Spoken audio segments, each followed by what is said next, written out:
où j'ai obtenu un MBA, le Master Business Administration, le prestigieux diplôme pour devenir trader, mais Dieu a tourné autrement, que je deviens son serviteur. Donc, et quelques années, j'ai travaillé dans différents pays en Afrique, où j'étais missionnaire de Jeunesse à Mission, et Dieu m'a permis de rencontrer le fondateur de Jeunesse à Mission qui s'appelle Laurent Cunningham, et lui m'a parlé de la Réunion. Donc, et un jour, j'étais en pleine mission dans un pays où la charia a été pratiquée, au Nigeria, où j'ai été mis un peu aussi en prison, parce qu'il y avait la Bible. Donc, mais Dieu m'a permis que je sorte rapidement. Et à travers cette prison, Dieu a permis que les brigands qui sont convertis dans la cellule, c'était vraiment comme Paul Eslas. Ça m'a rappelé Paul Eslas. Et puis, et après ça, il m'a dit, j'ai eu une vision dans l'esprit, que je voyais autour de moi des gens de différents pays, les Asiatiques, les Africains, les Européens, les Indiens, et puis Dieu et les Chinois. Et un jour, quand Laurent Cunningham m'a parlé, j'ai dit, mais où se trouvait cette réunion? Et lui-même, il croyait que la réunion était la France. Donc, bien sûr, c'est un département français, mais nous, on croyait que la réunion était dans la France. Et c'est plus tard maintenant que, voilà, à force de chercher, j'ai vu où se trouve la réunion, et Dieu m'a envoyé la réunion pour une mission temporaire, mais au final, je suis venu à la réunion, et Dieu m'a dit, ce n'est pas comme l'Afrique, ce n'est pas comme l'Europe, c'est là ton champ de mission qui sera ta résidence, mais tu continues à exercer ta mission à travers le monde, mais basant à la Réunion. D'accord. Et tu t'y plais bien depuis toujours. On peut te considérer un peu comme un Réunionnais, du coup, non? Effectivement, ça fait très longtemps que je suis à la Réunion, que j'apprécie beaucoup cette île et auquel j'avais épousé une Réunionnaise. Donc je dis que j'ai épousé le pays, et puis je suis fier et très content d'être réunionnais. D'accord. Tu as eu, je l'ai dit tout à l'heure, le privilège de visiter énormément de pays. Je ne sais plus combien, des centaines de pays. Est-ce que dans tous les pays que tu as visités, il y en a un qui te tient à cœur particulièrement? Tu peux te dire, voilà, ce pays-là, c'est celui dans lequel je pourrais vivre. À part la Réunion, bien évidemment. Oui, vous savez, quand je fais beaucoup, avant je faisais des missions, une semaine à la Réunion, une semaine à l'étranger. Donc c'était des missions que je partais, parfois je venais à la Réunion pour 5 jours, et je repartais, j'avais une femme qui était très formidable, qui avait compris la mission auquel Dieu m'avait appelé, on n'avait jamais de problème par rapport à ça. Et j'en ai visité déjà 148 pays à travers le monde. Il faut comprendre qu'il y a 220 pays encore, 220 pays que reconnus par l'ONU à travers le monde. Mais moi, franchement, parfois quand je pars dans un pays, par exemple quand je pars à Hawaï, ou bien quand je pars par exemple à Nouvelle-Calédonie, ou bien quand je pars à Haïti, ou bien à Haïti, je trouve intéressant. Quand je suis parti à Maurice, j'ai trouvé ça joli, mais j'aime toujours revenir à la Réunion. Et quand je viens à la Réunion, je trouve toujours la Réunion, c'est une île belle. Donc elle est toujours magnifique, elle est toujours extraordinaire. Et franchement, je ne vois pas notre endroit qui est meilleur que la Réunion. Voilà, c'est une belle publicité pour la Réunion, en tout cas. Même si on est très loin d'autres pays, même si on est très loin d'autres nations, c'est vrai que pour partir d'ici ou d'autres pays, franchement, on fait parfois le tour du monde. Parfois, il m'arrive parfois de faire 3 continents avant d'arriver dans des pays où je me trouve. Tout récemment, j'étais au Brésil. Donc il faut que je passe par Paris pour aller au Brésil. Donc c'est-à-dire que je quitte le continent africain que nous sommes et je monte le continent européen et je quitte le continent européen pour descendre le continent d'Amérique. Donc en 24 heures, vous avez fait 3 continents, parfois. Bon voilà, c'est le prix à payer, comme on le dit. Oui, alors, tu parlais de ton parcours scolaire tout à l'heure, tu disais que tu as commencé tes études au Canada. Lorsqu'on regarde ton CV, on peut dire qu'il est impressionnant. Il faudrait une valise, 2 valises pour porter l'ensemble. Tu as plusieurs masters, tu es docteur notamment en sciences sociales, et tu as toujours eu cette soif d'apprendre, de te cultiver. Ouais. Et là encore, je suis à l'école toujours, parce que je suis en train d'apprendre un DU, religion de la République. Et demain, j'ai ma soutenance. Donc demain, j'ai une soutenance que j'ai préparée, j'ai envoyé, mais j'ai une soutenance demain. Donc je suis quelqu'un que j'ai toujours aimé apprendre. Je n'ai pas voulu limiter mon champ d'action uniquement dans le côté spirituel. J'ai voulu étendre dans le côté séculier. Comme disait un grand homme, que tu prends le spirituel que nous sommes, nous partons dans le séculier, on transforme ça en spirituel. Donc, raison pour laquelle les connaissances que j'ai toujours voulu avoir, tout récemment, quelqu'un me disait, tu veux te réinscrire encore en doctorat dans tel domaine. Pour que ça t'apporte quoi? J'ai dit oui, ça ne m'apporte pas personnellement grand-chose, mais aux autres. J'aime être servi. Par exemple, quand tout récemment, je m'ai laissé dans une famille, comme je connaissais un peu tout ce qui concernait l'administration, ça m'a permis, parce que comme j'ai eu un master en management d'administration d'entreprise, Je me suis beaucoup investi dans le domaine et qu'est-ce que je faisais? L'administration était comme mon dada. Donc je disais que voilà, tel service est parti, tel service. L'orientation, parfois les gens sont perdus à cause de l'orientation. Et ce qui fait ma joie, ma fierté. Et tout cela, c'est de résumer. Pourquoi j'ai fait tout cela? C'est dans un esprit de service. Être au service des autres. Être au service de Dieu, être au service de sa population, servir, comme la Bible dit, nous servir les uns et les autres. Servir notre société, parce que vous savez, l'aumônier c'est quoi? C'est un titre qu'on pratique, c'est un titre un peu selon l'administration, qui est un titre un peu dessus du pasteur, du ministère pastoral, parce que c'est un officier de culte auprès de l'État. Donc, nous, on est appelés à servir, pas forcément uniquement dans l'église, bien sûr, je sers aussi beaucoup l'église, mais aussi à servir en dehors de l'église, être utile dans la société. Si par exemple dans la société, moi je dirige aujourd'hui un centre international d'accueil des marins, où on a un budget important, où on a une part automobile important, où on a un bâtiment important, et si je n'ai pas les compétences en domaine de ressources humaines, nous avons des employés, nous avons des personnes avec qui on travaille. Si nous n'avons pas les compétences en domaine de finances, comment on va faire nos comptes seront? Même quand bien nous avons l'expert comptable, il faut le vérifier. L'expert comptable te donne que ce que il te reproduit ce que tu lui as envoyé. Mais après, toi qui fais ton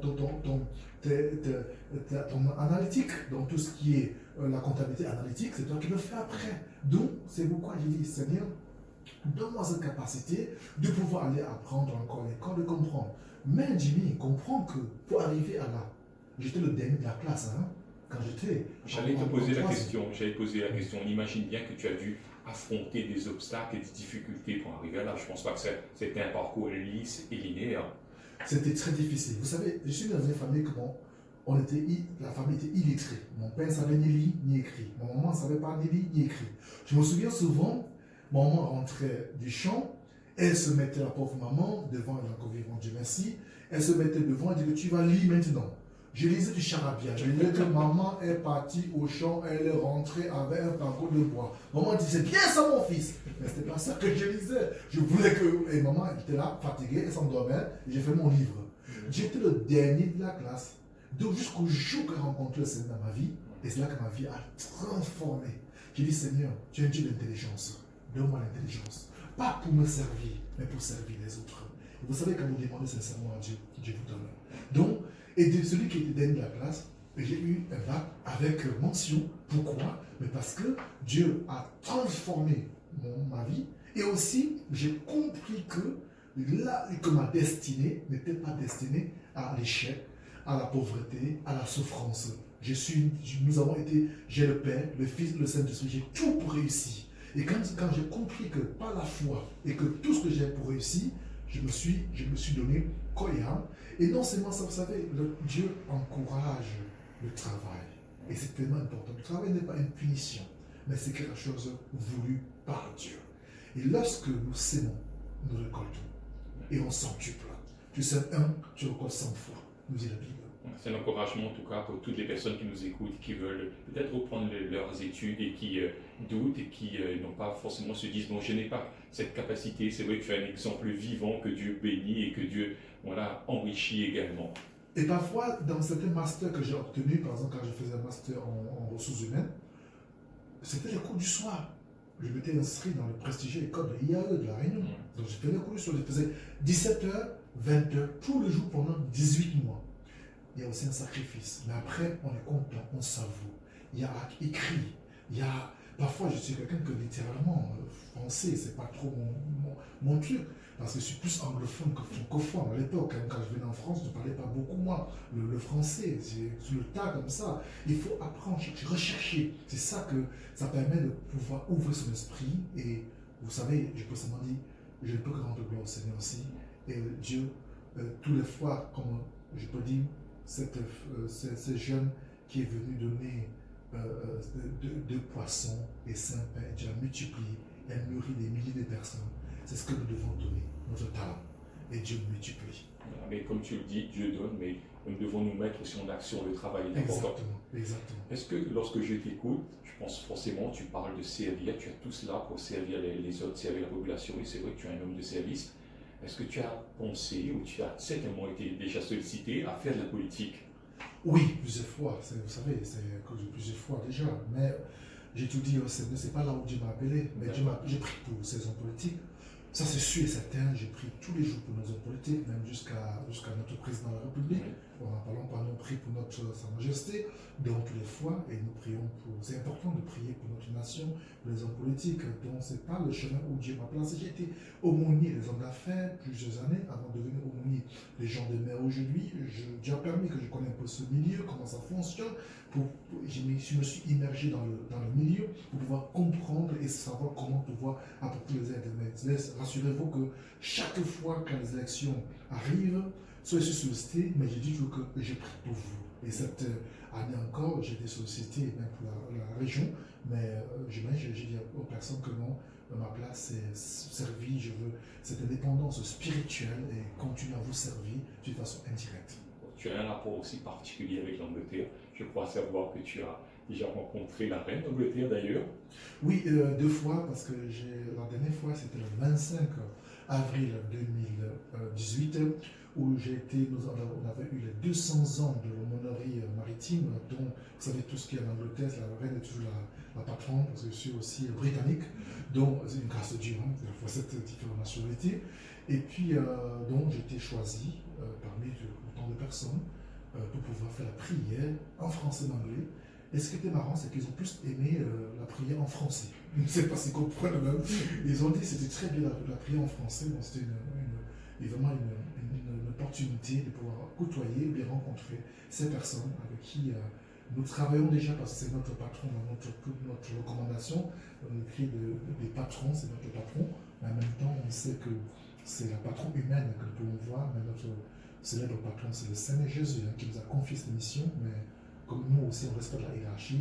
Vous savez, c'est très hiérarchisé la monarchie, bien aussi le domaine de l'aumônerie. Quand ce soit l'aumônerie militaire, nous avons un grand chef qui est à la tête aussi, qui est l'aumônier en chef, qui est en même temps qui est à la tête. Donc c'est hiérarchie. Mais c'est l'appel de Dieu d'abord. Et après, le reste, nous devons suivre les procédures. Tout à fait. Anna, je te propose une pause musicale. Parfait. Tu as choisi ce titre de Walk in Love. Oui, Walk in Love. C'est un chant que tu aimes bien? C'est un chant magnifique. Pourquoi? Parce que quand j'écoute ce chant, ça parle de que nous ne devons pas juger les autres. Nous devons marcher dans l'amour. La seule chose qui va rester sur cette terre, c'est l'amour que nous allons partager avec les autres. C'est pas ce que nous gardons pour nous, c'est le partage que nous allons partir. Et ce chant, vraiment, quand j'écoute ce chant, la première fois que j'écoute, j'ai les larmes aux yeux, mais quand je parle, je suis ému par rapport à ça, que nous devons marcher dans l'amour, sans jugement, mais vraiment marcher dans l'amour, simplement. Voilà, on va l'écouter ensemble. Walk in Love, c'est sur Fréquence Oasis avec Alain Tchetan ce matin. Bonne écoute à tous. Les gens n'auront pas de questions? Walk in Love avec Gwen Dresser que nous venons d'écouter sur Fréquence Oasis. Vous êtes dans l'émission Parlez-moi de vous avec Tchetan et Jimmy ce matin. On chemine ensemble et on apprend à découvrir cet homme, son parcours, ce qu'il fait dans la vie et puis à cheminer ensemble. Je voulais te poser cette question à Alain, alors qu'on revient à cette première partie de l'émission. Est-ce que lorsque tu étais plus jeune, tu savais ce que tu voulais faire dans la vie ou pas forcément? Oui, vous savez, comme tout jeune, on rêve. Mais vu les conditions auxquelles je vivais, la famille auquel je vivais, on ne peut pas arriver très loin.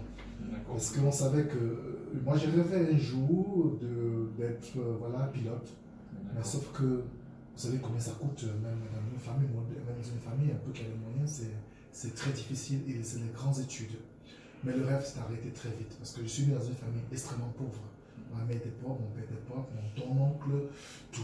Mais les jours que j'ai rencontré le Seigneur, que j'ai compris que j'ai lu ce passage de la Bible qui disait que nous sommes les sacerdoce royal, un peuple choisi, un peuple élu. J'ai dit non, je suis élu de Dieu. Et on observe Jérémie 5, de tout ce que l'on connaît, que dit avant que tu ne sois conçu dans ta main, je te connaissais. Ça veut dire prédestiné. Je dis Seigneur, bon, je t'ai prédestiné. Et prédestiné pour de bonnes choses. Et c'est là que la foi est entrée dans mon cœur, je me suis converti. Avec ce verset, Apocalypse 3, verset 20. Je me tiens à la porte, je frappe. Si quelqu'un entend ma voix, il ouvre, il entre chez lui. J'entrerai chez lui, je souperai avec lui et lui avec moi. Franchement, je n'ai rien à perdre. Que tout a gagné. Et je me suis donné ma vie au Seigneur. Une nuit de prière, et Dieu m'a accepté dans son royaume. Et depuis ce temps, ma vie a été transformée de part et d'autre. Tout ce que je présente devant Dieu, Dieu répond. Mais j'ai aussi une motivation. Parce que ma motivation, c'est que Seigneur, je vais être le pont. Je vais être celui qui va apporter aux autres. Pas forcément moi. Il y a des gens aussi qui apportent, hein, mais chacun a sa foi. Tout à fait. Et j'ai une foi très forte parce que je ne crois pas à l'échec. Pour moi, ça n'existe même pas. Surtout moi, en tant qu'enfant de Dieu. Que l'on soit là où parfois je pars dans un bureau, je sais que quelque chose n'existe pas, mais dans mon esprit, je crois tellement que ça va exister uniquement pour moi, parce que la Bible dit tellement c'est fort que demandez même ce que vous n'avez pas, ça va exister uniquement pour vous. Et moi, je prends la Bible à la lettre. D'ailleurs, je rebondis là-dessus parce que ça a été aussi dans les journaux. Tu es directeur, tu l'as dit, du Centre international d'accueil des marins.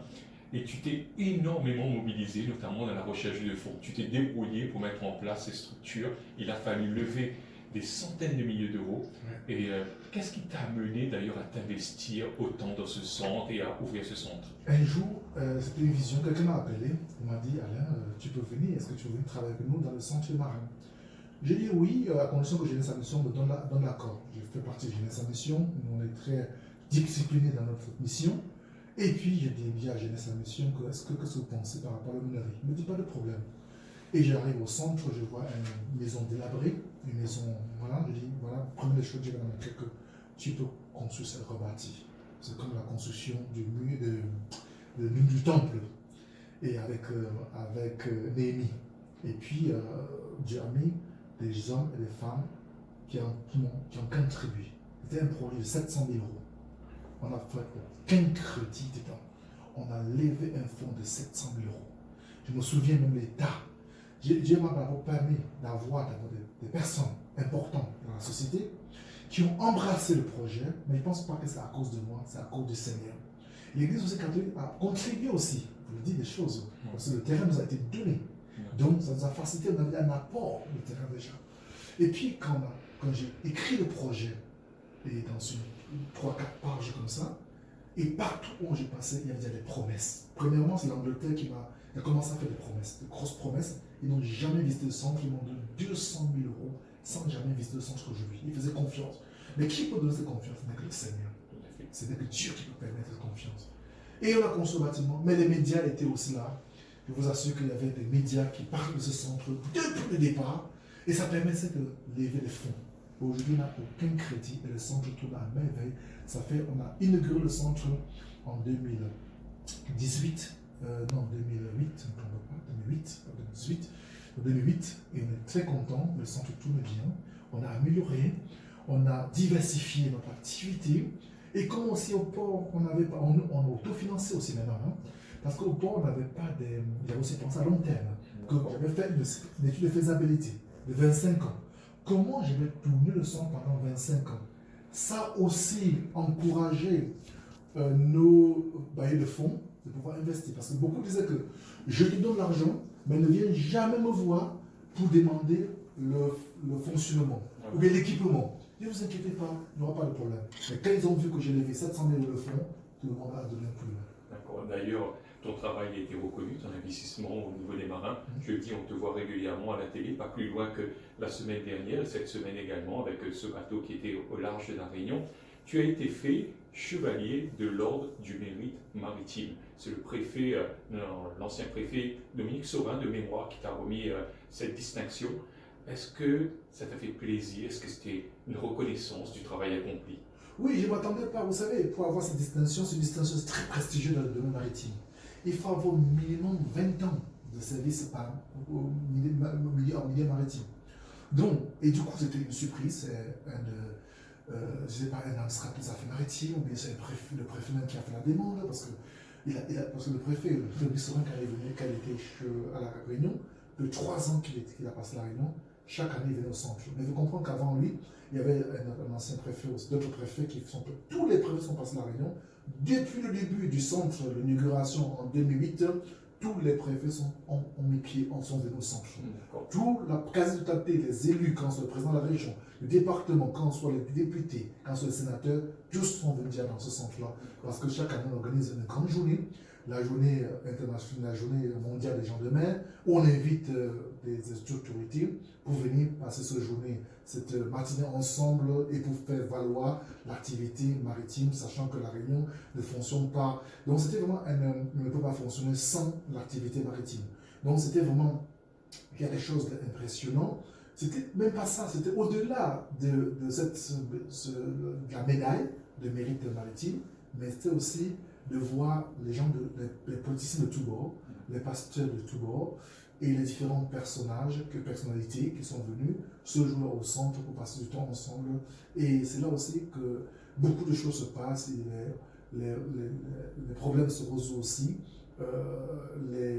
Les vœux sont parfois exaucés dans ces différentes activités comme ça, franchement. Et j'ai eu beaucoup d'autres médailles. Hein. Genre, je sais que chaque année, j'ai eu des différents médailles, médailles d'engagement, médailles militaires, médailles de, je ne sais plus quoi, étoiles civiques. Et j'en ai beaucoup de médailles que j'ai eues de reconnaissance nationale en ce qui concerne l'activité que je fais. Pas uniquement parmi les marins, vous savez aussi que dans d'autres activités auprès des plus démunis aussi. Oui, mais j'allais justement te poser la question. Tu disais que tu fréquentes et tu côtoies aussi des hommes politiques, des hommes qui sont bien placés, mais on te voit aussi chaque année être auprès des gens qui n'ont pas les moyens, des gens qui sont dans la rue. Je parle aussi des personnes sans domicile fixe. On te voit organiser des Noëls, que ce soit pour les marins, pour ces personnes-là, d'aller distribuer des repas. Ça a toujours été en toi d'aider les gens, de ne pas mettre de distance sociale, et ça fait partie aussi des missions de Jeunesse en Mission. Oui, c'est ce qui me fait vraiment, tu as posé une très bonne question. On dirait, une fois, j'avais une journaliste qui m'avait posé la question, dit, Monsieur Mounier, vous imaginez, c'était parce qu'il y avait, chaque année, il y a une World Hack. World Hack, c'est une organisation avec des webs privés où les gens font le tour du monde. C'est des gens fortunés. Et j'étais le porte-parole à un moment donné, celui qui était chargé de communication lorsqu'il faisait à la réunion. Et je lui me pose la question, parce qu'ils faisaient le tour du monde le mois d'octobre. Et après, le 1er novembre, c'est la fête de Toussaint, où les gens vont s'y mettre, et nous, on organise le repas pour les sans-abri. Le 31, elle est avec moi en interview concernant les gens riches, les gens fortunés. Le 1er, elle est avec moi concernant les gens pauvres, les gens modestes, sans-abri, sans domicile. Et puis elle me pose la question, elle dit, mais comment vous faites? Hier, vous étiez avec vous avec des gens plus riches. Aujourd'hui, on vous avec des gens, les sans-abri, les SDF et tout ça. J'ai dit, vous savez, c'est comme Jésus. Jésus était avec toutes les personnes. Que tu sois riche, que tu sois non riche, que tu sois modeste et que tu sois sans domicile fixe, Jésus était toujours là. Je réponds, c'est pas la peine de Dieu. Nous, chrétiens, on n'est pas dans la discrimination. On dit que nous, les riches, on ne profite pas d'eux. Même les gens riches, les gens qui ont des moyens, ils ont besoin de nous. Ils ont vraiment besoin de nous. Les hommes politiques ont besoin de nous. Spirituellement, ils ont besoin de nous. Vous savez, il y a des gens qui peuvent avoir beaucoup de tout, mais ils ont une vie devant eux. Et ces personnes qui sont dans la rue, que parfois c'est les situations de la vie qui les amènent dans cette rue-là, ils ont besoin de notre aide. Nous, on apporte notre petite contribution. Une petite contribution, un petit sable dans une océan. Peut-être que ce n'est pas grand-chose, mais on est fiers de pouvoir le faire, on est content avec toute l'équipe que j'ai salue déjà d'ailleurs, qui travaille dans cette activité avec nous, la Jeunesse en Mission. Et c'est vraiment un service que nous rendons aux gens et on est content de pouvoir accomplir ce devoir qui doit être le devoir de chacun. D'accord. Tu citais tout à l'heure Néhémie. Quand je t'écoute parler, tu viens de citer Jésus. Est-ce que tu as cité Pierre et Silas tout à l'heure en prison également. Est-ce que tu as un personnage biblique préféré, phare, ou pas forcément? Je n'ai pas forcément, mais tout récemment, je suis en train de parler beaucoup, parce que j'enseigne beaucoup sur l'entrepreneuriat à travers nos bars de Jeunesse en Mission. Je viens d'enseigner la semaine dernière en Philippines avec l'équipe d'école de disciples de Philippines. Donc, je vais parler de la foi et des finances, parce que comme je suis spécialisé dans ce domaine, je vais parler aussi, par exemple, de l'entrepreneuriat, comment on peut entreprendre, mais je prenais toujours, je définissais qu'est-ce que le travail. Et je parle aussi qu'est-ce que c'est que l'entrepreneuriat. Et puis aussi, il y a un passage biblique, un personnage biblique, c'est Isaac. D'accord. Isaac a indiqué Isaac dans Jérémie, dans Genèse, que Isaac a sémé, et la même année, il a récolté au centuple. Il a multiplié, il avait des cheptels, des petits et des gros bétails. Donc il avait dit que Isaac était un grand chef d'entreprise, un grand patron. Abraham était un grand patron, parce qu'à partir du moment que tu as du personnel, des cheptels, tu as des serviteurs, c'est ce qu'aujourd'hui on leur dit les employés, à ton service. Donc, il y a des personnes comme ça, mais chaque fois, moi je m'identifie à chaque circonstance.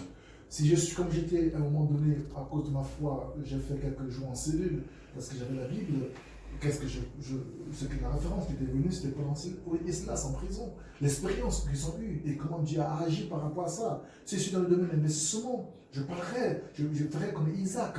Si je suis dans le domaine de management, donc il y a tellement d'hommes spirituels dans la Bible que pour nous identifier à eux.